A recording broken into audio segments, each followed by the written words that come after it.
Good morning, everyone. Myself, Riddhim Pathak, Assistant Professor from the Department of Management Studies, Amritsar Group of Colleges.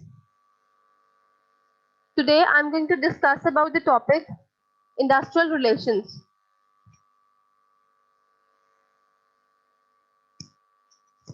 So, as the name denotes, industrial relations, or the other term for it, that is employment relations, is the field of study that studies the employment relationship between employers and employees, labor, trade unions, employer organization, and the state.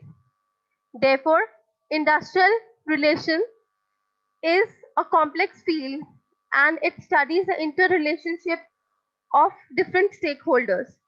It is not so that industrial relations is confined to the relation between different sort of industries, but it is a broader concept which focuses itself in the relation between the employers and the employees, the relation with the labor or the trade unions, the relation with different employer organizations, different parties, different vendors, and the buyers who are connected with that particular organization, and the state itself.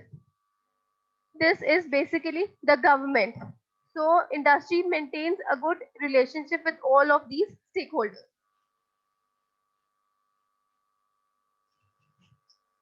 Coming on to the objectives of industrial relations.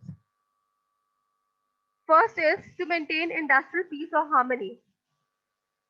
The first and foremost objective of industrial relation comes out to be to maintain industrial peace or harmony indicates that when the industrial relations are good, that is the employer is good with the employees, the employer is good with the labor, is good with the trade unions, then it will automatically ensure that industrial peace and harmony is maintained within that particular industry.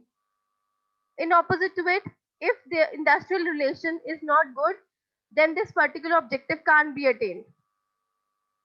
Second main objective of industrial relation is to safeguard the interests of labor and management. So in order to safeguard the interests of labor and management, different form of labor laws have been formed, and that is to promote and to safeguard the interest of labor class. The trade unions are also being formed in organization in different sort of industrial establishments. Secondly, it focuses on the interest of the management. When it focuses on the interest of management, then automatically each and every stakeholder within that particular industry will be happy enough and it will ensure good industrial relations. Next objective is to enhance economic status of workers. So industrial relation is not just typically maintaining healthy relation or just normal relations with different stakeholders. It's basically connected with raising the economic status of workers also. So there are different labor laws such as Minimum Wages Act. Under it, which ensures that minimum wages has to be paid to the worker class. There are Workmen Compensation Act also. There is Industrial Relations Code also, which ensures that workers are being given good economic status. They are not taken advantage of. Next objective is to avoid, as far as possible, industrial conflict. So, as far as possible, an industry tries its level best to avoid any sort of industrial conflict. So, if everything is going on smoothly in any sort of industry, so industrial conflict will be at their least. Next is to help the economic development of the country, because an industry is providing employment to different people. It is providing employment to top level, middle level, and the lower level management, which is also wherein workers form an important part of that particular industry. So it provides them employment opportunities, and these are the people who help them in good productivity and further on good profit of that particular industry. And this particular profitability of that particular industry helps in the growth, economic growth and development of a country. Next is to maintain discipline amongst workers. Discipline is utmost important in any sort of industrial establishment. If there is no discipline, then the work will not be moved on smoothly. Next is to maintain and develop good employer and employee relations. Time and again, different sort of programs are being conducted, different sort of welfare amenities are being taken care of, where an employer takes care that the employee relation with the employer gets better day by day. Next is to facilitate smooth operation by minimizing conflict. So just we discussed that the major objective is to avoid any sort of conflict. But as we know it very well that some sort of conflict may arise in any sort of establishment. So it is to be ensured that wherever conflicts are there, it should be minimized to the maximum possible extent. If at one point of time some conflict occurs, for the next instant it should be tried by the industry itself that such measures are being taken that industrial conflicts are being avoided. Next is to help union and management to develop constructive attitudes towards each other. So because union members, trade unions are there for the welfare of the working class. So management is also important for any sort of industrial establishment. Industrial relation helps.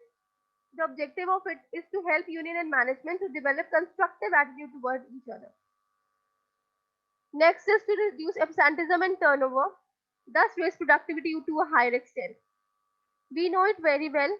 Wherever employees are happy enough in any sort of establishment, over there absenteeism is reduced or absenteeism is the least and turnover is also the least.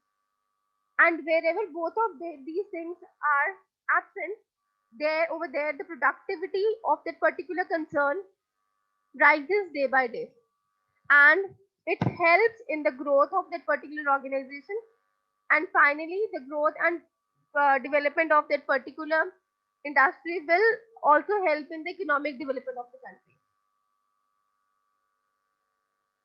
Now students, let us discuss about what industrial relations lead to. So if any sort of industry is having good industrial relations, then what will happen? So let's discuss these points. Good industrial relations lead to industrial peace. Wherever good industrial relations are there, in a particular industry, if we talk about employer and employee relations, we talk about employer and the labor union, we talk about the employer and the other interested parties, stakeholder parties, that is the vendors and buyers who are connected with that particular industry, or with the government itself, where there are no clashes, there are no sort of conflict, everything is smooth enough. So over there, industrial peace will be there. Next is, if good industrial relations are there, so definitely it will move towards higher productivity of that particular industry.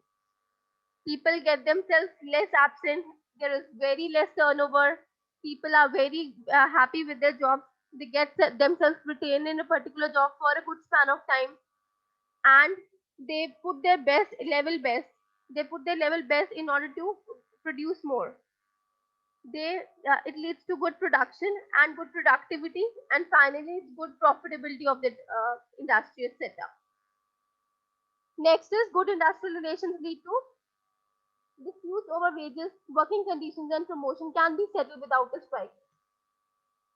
We all know it very well. Wherever workers are being not heard of, then they result to strike also. So if there are good industrial relations, things can be settled down verbally also by that particular industry. There will be very less chances for a strike. Then is good industrial relations will provide fair benefits to workers, because in that particular industry where there are good industrial relations, so workers are also putting their level best towards the organization, and that particular organization is also doing very well for them. So definitely the organization or that particular industry will focus on providing fair benefits to workers, and will also provide them good monetary benefits, which also provide them with fringe benefits as well.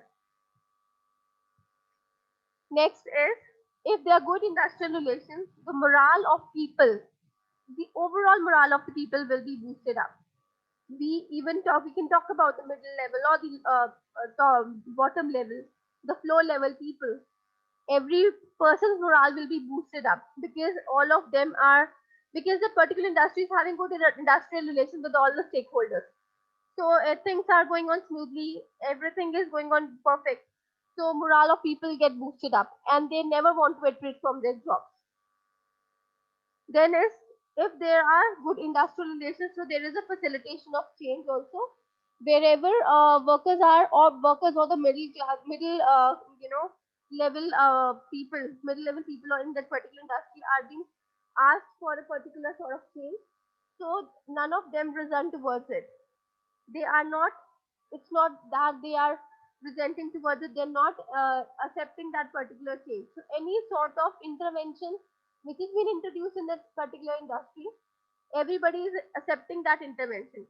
Any sort of new policy when being introduced, everybody is happy with that policy, and all of them are going on with that particular policy, because that particular industry is also taking care of its employees.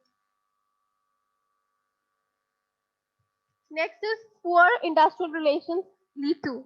So it is not important that industrial relations are always good. There are industries which does not focus on having good industrial relations, and when it moves on like that, so definitely the industrial relations deteriorate day by day. So what if the industrial relations are poor? First point is disputes and strikes. If the industrial relations are not good, particularly with working class workers, low level people, then there are maximum chances of disputes and strikes within a particular industry. Next is loss of pay for employees. So, because at both the ends, from the employer and from the employee end, it's not been like the industrial relations are being not ensured of. So day by day, the productivity of an industry can decline, which will further on lead to the loss of pay for employees.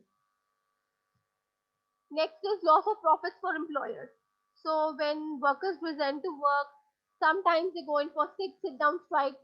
Sometimes when the workers go in for slow down sort of strike, when they reduce the number of units which they are producing per day, they slow down the rate of production. So definitely it will reduce the profits for employers. So good production can be ensured if the employer and the employee's relations are good. Then if this is the last resentment of poor industrial relations, that is, when the workers are not happy enough, they'll definitely go and look for new jobs. They will not no more go for strikes. They will not go for any other sort of conciliation or arbitration. They will definitely look for new jobs. So this was about good and poor industrial relations. Next is importance of industrial relations. Industrial relations plays a very vital role in any sort of industry nowadays. First important aspect of industrial relation is uninterrupted production. As I've already discussed, when different stakeholders, particularly when people who are in production house, those who are in production department, they are happy enough with that particular industry, they will move on with good production. There will be uninterrupted production. Therefore, the profits of this company will be going on smoothly and will be reaching to their heights with time. And it will help in economic prosperity of that industry also, and it will help in the overall upliftment of that industry also. Next is reduction in industrial disputes, where there are good industrial relations, so industrial disputes are being reduced. Then is high morale. Morale of all the stakeholders gets boosted up with industrial relations. Increased productivity. The productivity also of that particular industry gets improved, where the interested parties are happy enough. Last is reduced wastage. So where the workers are not happy with that particular industry, if they're not happy with the employer, they will move, they will not bother about any sort of wastages which are there in production department. They will definitely go, they will just move towards producing more and more units in production department. They will not bother about any sort of wastage. They will not bring into the notice of the management or the supervisor that some sort of measure has to be taken in order to reduce the wastage, which can help the industry in monetary aspect. So industrial relations, if good, or importance of industrial relations here is the wastage is reduced to the maximum possible extent. So this was all about the basics of industrial relations. Thank you.